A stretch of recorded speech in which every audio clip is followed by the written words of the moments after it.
Hey guys, how are you? This is Ishai Breslauer, your host of this CRE Shark Eye Show. Today we have Jonathan Barr, and we're going to hear all about multifamily syndication and a lot of stuff that he is involved with. And I can't wait to start. Jonathan, thank you so much for being with us. Hey, thanks for having me. Pleasure, pleasure. You know what? Before we roll and dive into your personal story, which I can't wait to hear, just if you could tell everyone, give us a 2-minute elevator pitch of what your business is about. Sure. So grew up in a real estate family, kind of been in real estate all my life, joined the real estate business, the family real estate business after the last recession. It was a flip business in Los Angeles during the REOs and all that kind of stuff. So we did about 400 deals in a 10-year period. So we were doing 7-8 homes a month at one point at the height of all that.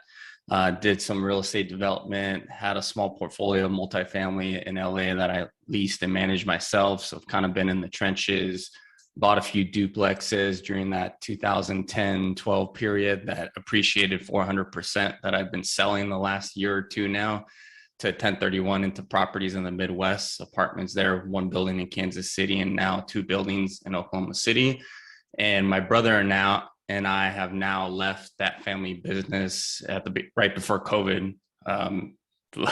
Not the best luck, but right before COVID, we left and we've been using the funds to buy stuff in the Midwest. And we've recently started to raise money from others because we don't have unlimited funds. And most of the funding for those projects have been coming from people that we've dealt with in the past in our previous real estate career. All right, cool. Sounds very, very interesting. So we got a lot to talk about, a lot to talk about. You know, let's dive back. You said you grew up into a real estate family. Yep. Can you tell the story, how your father started it and how you got in? And let's dive back a little bit. Let's get the juice into it. Yeah, actually, it's my mother that started it. Oh, wow. My mom is actually from Mexico and came to this country when she was 19 and barely could speak English. And she started selling houses in kind of like the bad areas of LA because that's where most of the Hispanic people are. And so she went to work where she could speak the language with the people, and just kind of one thing led to another. Started doing some flips, met my parents are separated now. So met my stepdad and they started the business that I eventually joined. But yeah, always just been around it. Would go to open houses with my mom. They would make me paint houses, de-trash houses. Like our dinners are basically like business meetings talking about deals. So it's kind of in my blood. It's all I know what to do. It's all I've been involved in, and it's been an important part of my life so far. So it sounds like your mother was mostly involved with the residential part of real estate. Yep. The houses and stuff like that. Yeah, they own their office and had like a little retail space, and they've done like little duplexes, triplexes, stuff like that, but nothing larger that we're doing now. But she's always had that side of my family's always had the entrepreneurial spirit, and kind of put that instilled in that in my brother and I as well. Tell me something. When she was doing all that stuff, where was the point? When was that point where you said to yourself, you and your brother or both, when did you guys say to yourselves, we want a piece of it, we want to join in? And what was it, post-college, during? Yeah, it was after college. I graduated in 2008, couldn't find a job. And I was broke and didn't really have much of a choice. And she was like, come help us out. I was kind of reluctant because not most people want to work for their parents. And I joined, and it was a great experience for the time I was there. And then it was time to move on and start doing my own thing. Amazing. And you joined on the residential side, I'm assuming. That's how it started, right? Yep. Right. Homes and stuff like that. Homes, duplexes, small stuff. Yeah. But it was ownership-wise, acquisitions, or was it brokerage mostly? Acquisitions, investments. It was never brokerage. I mean, occasionally we'd broker deals just because of we knew someone that needed to buy something or sell something. We would broker stuff, but that was not our primary business. Okay, so tell me something. Now to the big question. When was the point when you guys decided, that you want to get into the commercial side of real estate? And when I say commercial, we all know that residential real estate Five is or more after, units, yeah, 5 basically. more units. When was that point that Yeah. you said, okay, I'm ready to take over that bigger thing? And what did you go through when you decided that? Yeah, it's something I wanted to do for a while. But I think we were just so stuck in the rut of like the business of what we're doing. But what happened was I was looking at the equity I have in the property that I own in Los Angeles, and I was like, I'm probably making 3% on my equity on this property. And my wife actually has family in Kansas City, and we were there for the holidays. And I was kind of looking around real estate there because what does a real estate person do when they're bored? They look at real estate, of course, and started talking to brokers, looking at properties, and started doing math. And I was like, holy crap, I could triple the cash flow, if not more, here. And the duplex I was making $1,200 a month on, I 1031 into a 14 unit in Kansas City, and now I'm making $5,000 a month on that property. And that was like a big aha. And I was like, holy crap, I could do this. And it's How many units was working. that? 14. Oh, wow. Yeah. And I was like, I got to do more of this. And my brother I started talking, and decided that it was time to make a move. Also it is also challenging to work with family at times. So there was that kind of dynamic with like my mother and I working together. That was like, I felt like it was time to be independent and kind of like do my own thing and kind of set my own rules and be able to make my own decisions on some of the bigger stuff that I wasn't able to make decisions on. So took the plunge. And at first it was tough because, I have a family. I was making a salary at that business. I basically like went to zero and starting to rebuild. And now we're at a better place. I had my investments and stuff to kind of support me. My wife has her W-2 with benefits and all that. And we luckily bought our house in LA super cheap a while ago. So not a lot of overhead. But yeah, it was tough at first, and now it's getting easier, and we're starting to kind of ramp up at this point. Beautiful. I love that story. Tell me something. When you got into those 14 units, right? You wanted to buy those 14 units.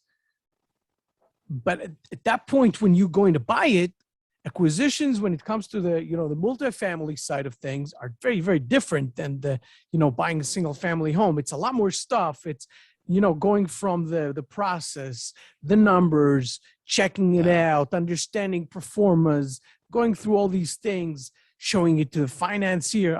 Meaning, if you went and you had to sign a loan. Yeah. Tell us about this experience, about this. Oh my gosh, we have to do it, but this is hard. This is hard. You have to learn this and teach yourself that. How did that go? Yeah. I mean, I had to learn as I went for the most part. But the good thing is this 14 unit they had just completely redone it and fully leased it up. And it was in a really good part of Kansas City. So it was a super clean deal, pretty simple. Already had management in place. I kept them in place. The more challenging part of that whole experience for me was I did a CMBS loan. And there's just so much to those type of loans and agency loans, all the reports, the process, the qualification, because I've done hundreds of flip deals, but they're like, well, you've never done larger multifamily. And they scrutinize me a lot and almost wouldn't even approve the loan, even for a small, completely turnkey 14 unit deal, which has been incredibly easy to operate. And it's been beating projections higher than what I had. But yeah, the lending side of it, I think, was more of a surprise and the challenge that I had to get that deal actually over the finish line. So how did you actually get it done? Meaning with the bankers, what did they ask you and what did you overcome in order to get it done? I think how my resume and how I sold that story, also having a good broker to kind of back that up and kind of spin it in the right way. I had substantial liquidity and other real estate assets that made me a really strong borrower. And I think that got me over the hump. And That's another thing too, is I think a lot of people preach, oh, you don't need money to do this business, or you don't need experience. I was like, you definitely need one of them, and preferably you need to have some kind of cash to get go, or a partner that has some, because otherwise it's going to be really tough to make anything happen, especially in this True. tough market. That's right. Yeah. Let's go to the point that you have to all of a sudden raise capital, right? It's like that's a new challenge that you got. And Yeah. how did you deal with that, and what did you do? Because Well, the first one we syndication is raised a huge deal. for, the first deal that we raised for was in Oklahoma City. It was a 71 unit that we added a unit, so now it's a 72 unit.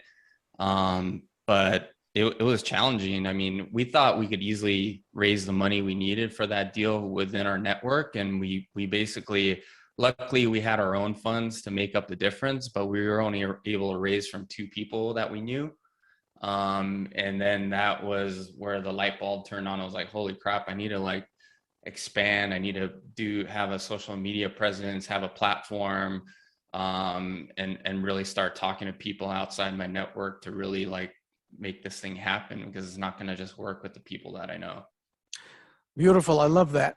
And when was the point, tell us about that process. Okay, social media, you talk to people. How do you talk to them? How do you get them to invest with you? What was the process, the learning process of getting people to come and join you in the deals and putting capital with you, meaning the actual process, the actual, doing of it? Yeah, I think number one was first choosing one social media medium to focus on. And for me, that was Twitter.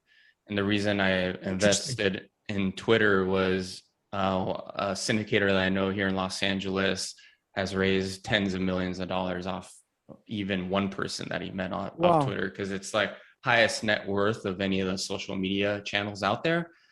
And so that's been my main focus. On the last deal, raised a good chunk of the money from people that I met on there. And then just having like a really good website, putting out, weekly content, a blog, sending it to my email list, having an ebook on there that people could download for free. I also just added like an interactive map that people could sign into for MSA data. So even GPs or LPs could sign in, and they don't even have to like use it to invest in my deal. It's just kind of a benefit for the community as a whole. And hopefully that kind of spurs some interest in what we're doing as well. Beautiful. Twitter, very interesting. Why Twitter? Yeah. What's in Twitter that got you into it? There's a really interesting real estate community on there where everyone shares what they're doing and is very open about what they're doing and is very helpful. And there's a lot of investors on there looking for good people that know what they're doing. And you could, I don't know how many characters, I think it's like 250 characters or 180 characters. You really have to be precise with what you're putting out there, because you don't have a lot of space to say what you got to say. You could do threads. So I do that. I'll do a thread of many tweets where you kind of could do a story. And it's just been really fun. It's simple. It's easy to use. And there's a lot of like tricks and ways to kind of try to beat the algorithm to try to get your tweets exposed the most as possible. Wow. Very, very, very interesting and exciting too. Yeah. It's been fun. I have almost 5,000 followers on there now. Amazing. That's amazing. 5,000. Yeah. Wow. Tell me something. Deals. Getting into deals. What type of deals you guys like to go into?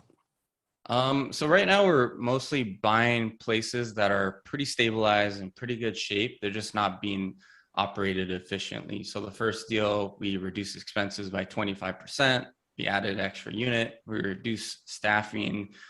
And that was kind of our value add there. On the next deal that we did in Oklahoma City, we bought it from the original builder, no software, no marketing online. So just putting in those processes, also reducing staffing there is going to make a huge impact. We're able to push, and then we're also pushing rents a bit across the board, but it's more like operating it better, reducing expenses, making it as efficient as possible, using systems, technology to improve the way things work and make it a good investment for us and our investors. So if I understand correctly, you have those guys who are coming in and they say, okay, I'm looking for value add deals, even a core plus deal like you guys are going for, which is today, I think is the best strategy. I believe this is the best and the most correct strategy today. Why? Because the market, for where the market is going. The market could turn at any second at this point. It's the way I look at it. Yeah. 100%. And these are the safest types of deals that you could go after. That's why a lot of people are going for them. The other thing too is like the value add that needs a lot of improvement in construction. They're pricing that into the price that it just doesn't make sense for the risk you're taking on. Like if I'm gonna, I don't mind taking a big construction project on. I've done hundreds of flips and done, huge construction projects, but it's just not worth the risk for the pricing that's out there for that right now. That's a great perspective, really great perspective. So when you look at the numbers, when you look at the challenges of a property, when you want to buy a property, you say, hey, I found gold. Because in your case, you really have to know your stuff in order to find where I can dig out those 25%. I know every line item and how I can improve it to almost the penny, for sure. So give us a few examples to enlighten us about your knowledge and your process. Like you don't have to go through everything, but 2 or 3 things that how you find, okay, this is it, and I'm going to attack it from that angle and do this and that. Yeah. Probably the number one is just payroll and, what staffing do we actually need? Can we maybe share a manager or a maintenance person with another property around the corner that my manager manages? So I'd say that's number one. Insurance, trying to find ways to get creative with that, to bring that down a little bit. Marketing costs. A lot of times there's a lot of operators that are paying for all these different websites, so able to cut on that. Also water conservation would be another one. And then other little things like on the first deal we did in Oklahoma City, there used to be a pool. It was a pool room that wasn't being used. We converted that into a studio, which brought us another $650 in rent a month. And that wasn't even part of the deal. That's something we found later. And so that's about, if you take a 6.5 cap, that's pretty normal for the area. That's about 125,000 in value right off the bat there that wasn't even accounted for in our underwriting. A lot of it is a lot of little things, but a lot of little things add up. That's true. That's absolutely true. And it sounds like, because you're in California, right? You're in California, and this is Oklahoma City. How do you manage that gap, the distance, the geography, as well as the management? Meaning, do you use third party? You guys do it yourself? We do third party, and our manager is also an owner operator, so that he has that mindset, which is very helpful. They have about 1,500 doors that they're managing in that area, and they've been doing a really good job. We have weekly calls with them to go over our KPIs and all the reporting. And we've been down there at least once a quarter, if not more, to look at our properties that we currently own and look at new potential. So we've gotten to really know the neighborhoods, gotten to really know the expense ratios and what kind of is what we can improve on in those areas. And that's like another thing too. I think a lot of people try to work in a lot of different markets, but I think it's crucial to focus on at least a couple markets where you really get to know all the sub-markets, even block to block. Sometimes things change, or one side of the freeway to the other, and knowing those little nuances is hugely important. Huge. Yeah. And make sure you don't F it up, basically. Exactly. Yeah. You mentioned water. You said water conservation. Can you explain a little bit about this? Yeah, switching out toilets, shower heads, faucets, all that to use less water. And in turn, because we're paying for water, if we could reduce our, $30,000 or $40,000 a year the water by 25 to 40%, and you you divide that by a cap rate, it ends up being substantial. I love that tip. This is beautiful. Yeah. So you guys going on and you're finding those core plus deals and you're making acquisitions, you're active, but then there's COVID. How does that mess up your plans, especially when you're in California and you like to go and learn new markets and understand the area and go and see the KPIs, et cetera, et cetera, et cetera. You have to rely on other people, but in the end of the day, in real estate, we have to be there also. Yep. How did you guys manage throughout COVID? What did you do? We traveled the most we ever traveled during COVID, actually. And it was pretty nice because it was cheap and there was no one in the airports and it worked out really well. That was one benefit of COVID, is that travel was really easy during COVID. You guys are brave and I love your enthusiasm. It's great. Yeah. I mean, we were careful. Obviously I was masked, I had gloves. Like I try to avoid even going into too many units too, because I don't want to be exposed to as many people, obviously. But yeah, and then the impacts of COVID were minimal at our properties. And the reason being is what we focus on too is buying the affordable option in the better areas. So that if people are not going to be able to afford to pay us at our property, they're gonna have to move to another area. They want to stay in the better area, so they're going to find a way to pay you. And there was a lot of government support and charities and whatever. So most people that were having issues were able to get covered. And if they didn't have a good reason, we still were able to evict them if we needed to. And we tried not to evict because we understand, it's a tough time. But if the people that we did evict were just troublesome people that were having issues with other tenants, and it was just better for the community as a whole. So it sounds from all those explanations that you guys are going for C class. Is that correct? C class, yeah, I would say it's C class, but in B- or better areas. Yeah. Yeah. Okay, that's it's solid C. I mean, the last deal that we bought in Oklahoma City, I would say it was more like a B because it was 80s building, and then there was one 90s building and one 2012 building, so a little newer. Nice. A good mix. Yeah. A good mix. Let's shift gears a little bit. I want to talk about the team. You guys are going in, You're doing it yourself. Everybody needs a good team when they go for multifamily acquisitions. Yep. Can you tell us a little bit about what type of team you guys, how you develop the team?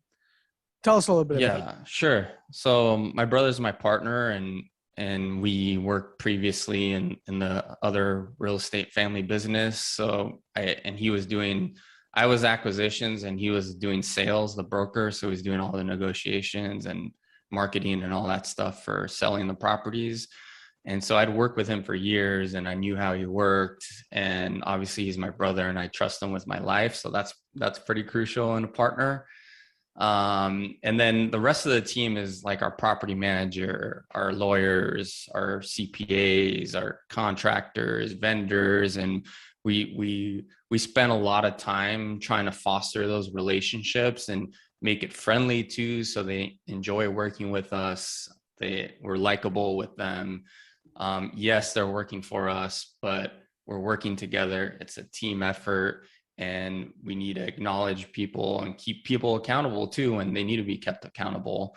But yeah, so I guess we essentially outsource most of the team, but my brother and I are doing this full time, and we have a breadth of real estate knowledge. And the other thing I like about having my brother as my partner, or just a partner in general, is I think sometimes you can get too optimistic trying to make a deal happen, and having someone there to kind of check you, to be like, no, let's look at this, or I think you're pushing too much on the rents here, or whatever, is huge.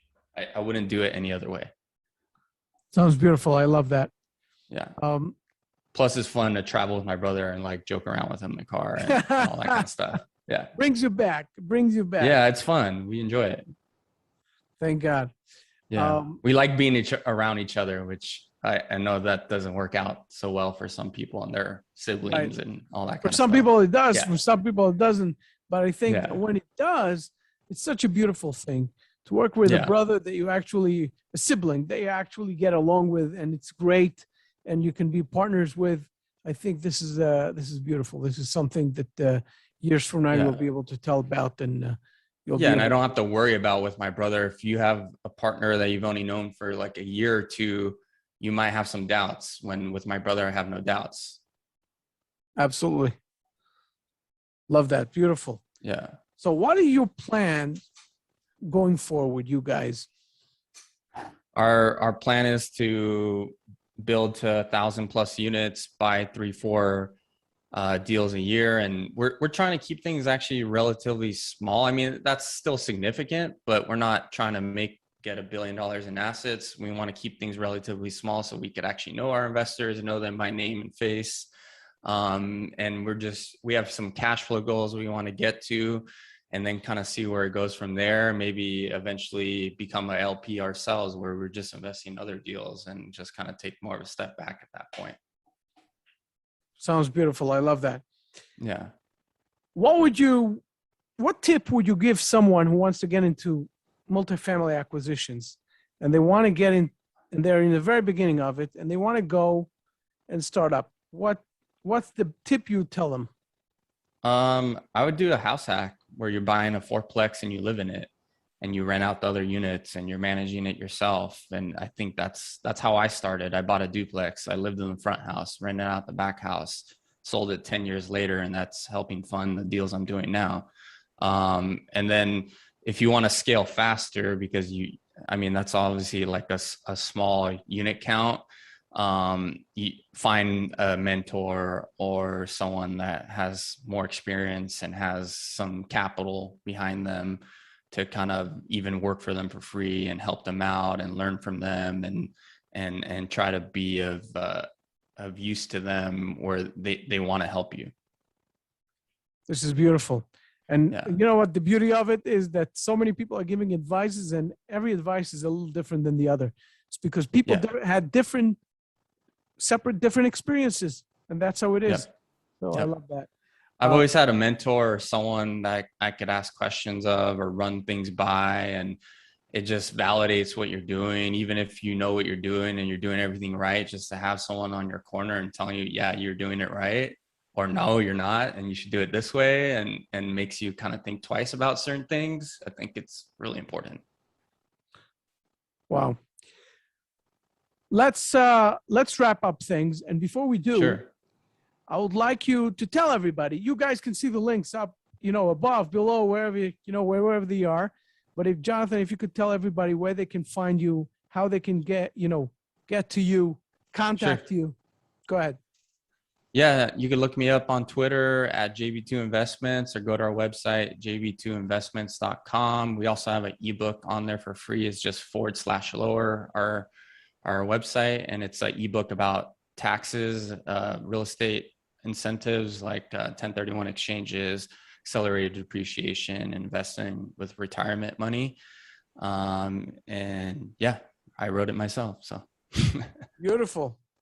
Yeah. Beautiful. You guys heard it. You guys can use someone's knowledge, someone with a vast experience. You can use their knowledge and learn a lot more. Yep. And obviously, Jonathan Barr and his brother are doing great. That's how it sounds like. And you guys can check it out and see if you want to invest and join them with their fantastic stuff that they're doing.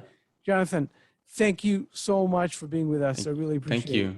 Thank you. And one more thing too, I'm always happy to help, even if it's not someone that wants to invest in our deals. If you're trying to do this too, or just want some advice, I've had a lot of people help me along the way, and I'm happy to kind of pass it along, I guess you could say.